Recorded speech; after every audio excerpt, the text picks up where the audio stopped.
Working in finance often means advising other people on how to handle their money.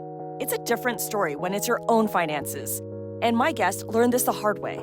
Lisa Fischer is the Chief Growth and Lending Officer at Mission Lane, a fintech company that serves underbanked customers.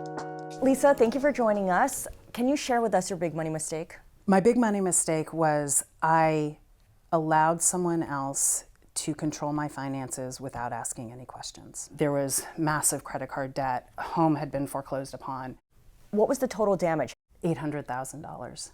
Now that's inclusive of tax and the home that was foreclosed on, but it was $800,000 in total. How long did it take for you to get back to zero, to wiping everything out? 10 years till I was to zero, paid everything back, felt like I could start saving. But I remember when I felt like I really made it back was the first time I could give to charity. And that was about 12 years. How did you go about rebuilding your finances? I started maintaining a spreadsheet and I just kept track of everything. Here's what I've got to pay down, here's what I need to save to get there. How does this fold into what you do now? Because you built your career in financial services, working for credit card companies. You work in fintech now, but there's a different kind of audience that you're working for. We offer financial products to the subprime customer, whether it's providing them access, showing them progress, providing them a great experience. We try and make sure that they can move along in their financial journeys because they all start from various points. We serve me. I am a subprime customer. And so I feel so lucky that I get to work at Mission Lane and hear stories and talk to customers and be able to help move them on their financial journey. So if someone were to come to you at Mission Lane with a similar story of what you had experienced, how would you advise them? The biggest advice I've used is know where you're at.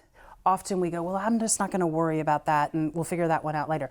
Get your foundation, know where all of your money is going, know where all of your debt is, know where you're at, and then create a plan. There is no plan unless you know where you're at. Yeah. If a young engaged couple were to come to you and ask you for your advice, what would you tell them? I'd tell them both to be transparent. There's no reason not to be transparent. You're building a life together. You separate chores, but you don't separate trust. Mm-hmm. And so I would tell them to be transparent, share. Make sure your partner knows what's going on and understands it, because that's what real trust is. We often think trust is blind. It's actually okay to say, can you explain this to me? Can you show me something underneath it? It doesn't have to be blind. And we talk a lot about, you don't have to have blind faith. And if somebody just doesn't want to tell you something, there's something in that, there's information in that. Mm-hmm.